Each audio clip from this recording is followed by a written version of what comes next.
পবিত্র ঈদ উল ফিতরকে ঘিরে উপকূলের নৌপথের যাত্রায় দুষ্কৃতকারীরা যেন কোনো ধরনের নাশকতামূলক কর্মকাণ্ড ঘটাতে না পারে সেই জন্য বাংলাদেশ কোস্টগার্ড টহল জোরদার করেছে।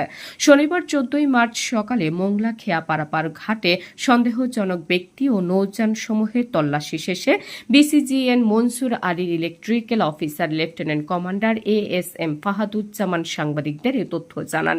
তিনি বলেন, আসন্ন পবিত্র ঈদ উল আজহা উপলক্ষে বাংলাদেশ কোস্টগার্ড পশ্চিম জোন খুলনার রূপসা, কয়রা, নলিয়ান, বাগেরহাটের মোংলা, শরণখোলা এবং সাতক্ষীরা জেলার কৈখালীর গুরুত্বপূর্ণ লঞ্চ, খেয়া ফেরিঘাটসমূহে জননিরাপত্তা প্রদানের লক্ষ্যে বিশেষ টহল, জনসচেতনতামূলক মাইকিং, লিফলেট বিতরণ, সন্দেহজনক ব্যক্তি ও নৌযানসমূহে তল্লাশি এবং যাত্রীদের ব্যাগ স্ক্যান সহ অন্যান্য নিরাপত্তামূলক কার্যক্রম পরিচালনা করে।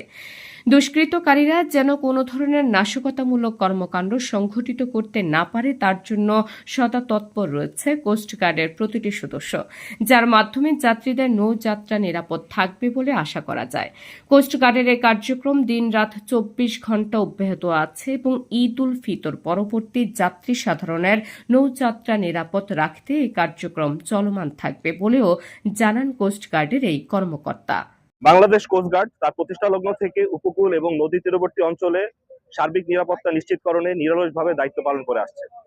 অবৈধ কর্মকাণ্ড প্রতিরোধ এবং নৌপথের নৌযাত্রার নিরাপত্তায় নিয়মিত টহল এবং সাঁড়াশি অভিযান পরিচালনা করে আসছে এ বাহিনী।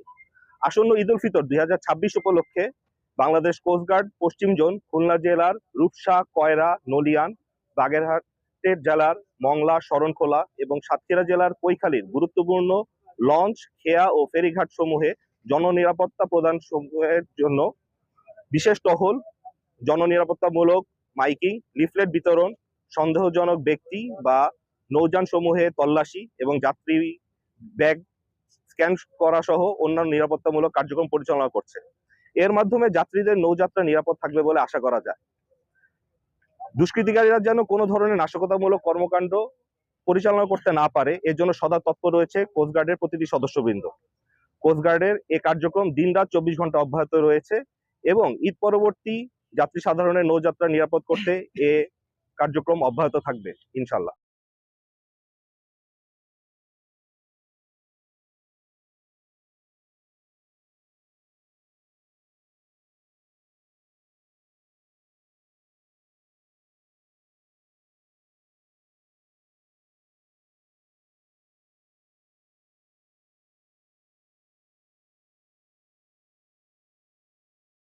Desk report, Mongla post.